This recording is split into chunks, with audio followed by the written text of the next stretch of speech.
Chapter 14. How to do a depossession. It is possible for you to free yourself or another of possessing spirits by using the technique in this chapter. Many of my patients have done so on their own between therapy sessions. No harm can result from a depossession. At best, the entities will leave, and the worst that can happen is that they may be somewhat upset for a while and continue to stay. The depossession does not attract any new discarnates seeking residence. In fact, it has the opposite effect. It repels them. It is essential to be aware of certain key points when doing a depossession for yourself or someone else. The possessing spirits are lost souls, literally and figuratively. Remember that they are suffering, even if they argue that they are not. I consider them to be the actual patients, not the people who are harboring them. Rather than thinking of this procedure as getting rid of or kicking out entities, think of it as a method of helping them in the greatest possible way. They go from totally hopeless and lost conditions to ones in which they can finally be at peace, leaving behind all their worldly concerns and fears. The main effort should be calculated to convince them of this truth. Once this is accomplished, helping them to leave becomes a simple process. I explained to my patients that if I would forcibly remove the possessing spirits from them without assurance that they were being guided into the higher realms, I would be creating a horrendous problem for those entities, and most likely for other living people whom they would later attach onto. It is unlikely that their new possessees would seek qualified help, and therefore they could be saddled with their possessions for the rest of their lives. The most important attitude to have during a depossession is concern for the possessors. This is extremely difficult when there is a great toll being taken.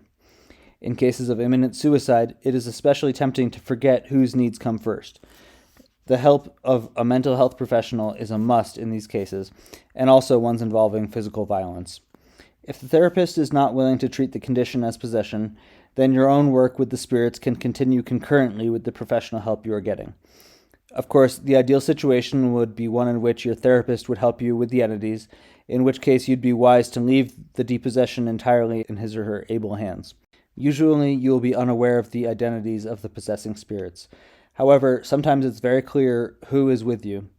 This is especially true if they are loved ones, parents, grandparents, spouses, children, or close friends. With loved ones, it is necessary that you make a prior firm commitment to let go of them emotionally. Sometimes the factor that allowed the possession to occur in the first place was your own emotional dependence upon them, which may have continued after their deaths. Some people have actually begged their deceased loved ones to stay with them. Patients have proudly asserted to me that they have had their parents or spouses with them for years. They have recounted the many ways the possessors have helped them and were a constant source of comfort and support. However, because the loved ones were earthbound spirits, both were making a tremendous mistake. Occasionally, there are some minor benefits from the possession, special abilities of the spirits, companionship, etc., but it is never a healthy solution and prevents the spiritual growth of both participants.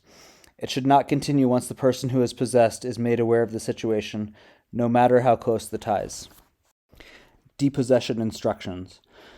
The most effective way to do a depossession is to record it, using the transcript that follows, or composing your own, based on the principles I'll elaborate shortly.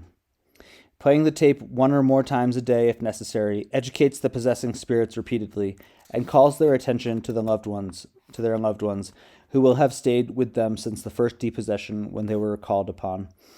Sometimes it takes a while for entities to really hear what is being said, to face their conditions and their options. Playing the tape also gives you or the person you're helping an opportunity to notice clues that may confirm the diagnosis of possession, for sometimes spirits hide. Any reactions other than neutral interest suggest the presence of possessing spirits.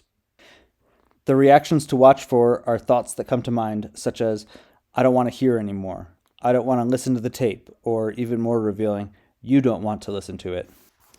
Emotional responses during the depossession, such as anxiety, fear, relief, joy, and anger, are those of the entity reacting. Physical sensations are very hard for the spirit to hide. Nausea, trembling, and pains are excellent clues. Keeping a journal with dates and impressions can give you an idea of when the entity leaves. If, for example, you feel nausea 4 times in a row and then do not experience it, it could be that the spirit is gone. Another excellent way to do the depossession is to have someone, spouse, parent, or friend, read the transcript to you. Or if you are doing the depossession on someone else, read it to him or her. If you prefer, you can say it in your own words. This is particularly appropriate if you know who the possessors are, especially if they are family members. You may get a group of people together for the purpose of helping yourself or the person you suspect is possessed. One acts as the depossessor, the others send energy to the body of the possessed by facing their palms toward his or her body, and by placing their hands very near but not touching the body. Pray together first and ask for help in convincing the entity to leave. Each one of you should surround yourself with white light. Visualize a brilliant white light around you. If you are doing a depossession for someone else, have the possessed person relax, close his eyes, and imagine himself surrounded with white light. See Chapter 15. Then mutually ask for spiritual help and or say a prayer. Speak directly to the entity, making the same points as described below. If you know who the spirit is, address him by name. Otherwise, speak to him in general terms or read the transcript that follows. If you believe the spirit is someone who only understands another language, speak to him or her in that language. When you know the people and the circumstances of their deaths, it is much easier to help them.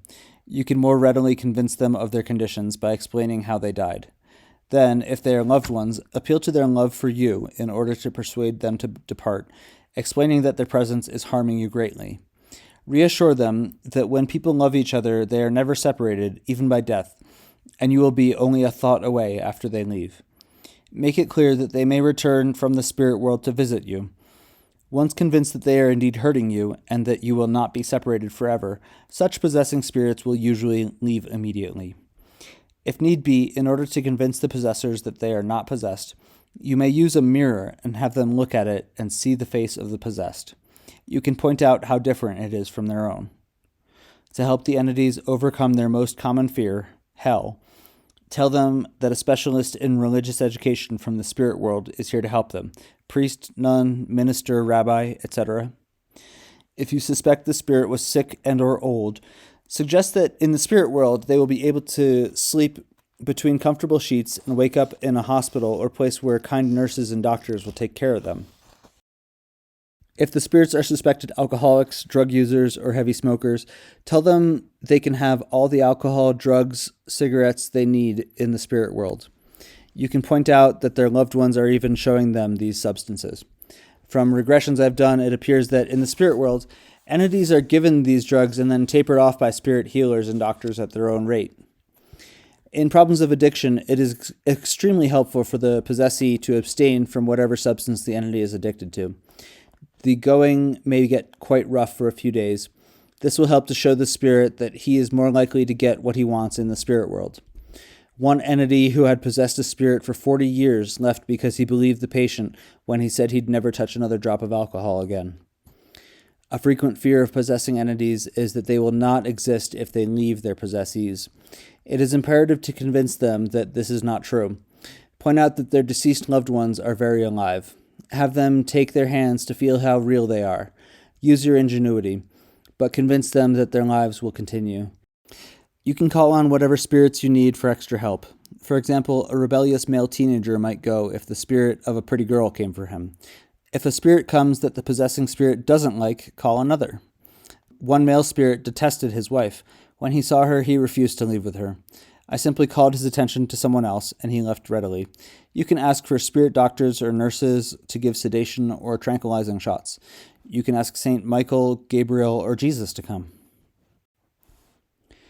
General instructions. 1. Do the depossession at a time when you will not be interrupted. Allow a half hour, although in most cases this much time is not necessary. Try to be as well rested and as calm as possible. There should be no use of drugs, including alcohol, prior to the depossession. 2. Begin by relaxing for a few minutes in a comfortable chair or couch. Close your eyes and take 3 or 4 slow, deep breaths, inhaling and exhaling comfortably through your nose. Recite your favorite prayers. The Lord's Prayer is particularly helpful.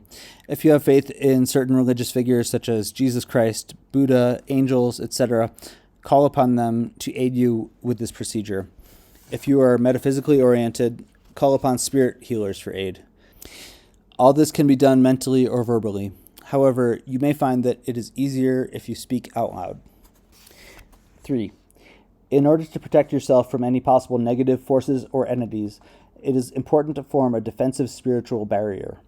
Use the white light technique. See Chapter 15. Do this by imagining that you have a miniature sun in your solar plexus, a circular area slightly above and below your navel. That's a misprint. A circular area slightly above your navel and below your heart. Imagine that the sun is radiating a brilliant white light, completely surrounding you with a dazzling aura that extends about an arm's length outward from all parts of your body, including your head and feet. Impress upon your mind that this aura protects you totally from any negativity or harm. 4. Address the possessing spirit, either mentally or out loud, whichever feels more comfortable, in a kindly and loving manner. If you know him, call him by name and explain that you are now aware that he is with you. Impress upon him that he is a spirit cohabiting your body since his own body died, and remind him of the circumstances of his death. Tell him that we are all spirits and never die, that only the physical body dies. Explain that upon his physical death he found himself outside his body, completely unconscious, at which time he should have gone directly into the spirit world, where his loved ones were waiting for him. Instead, he joined you. State that, without realizing it, he has been harming you by draining your energy and confusing you, since you cannot tell his thoughts and emotions from your own.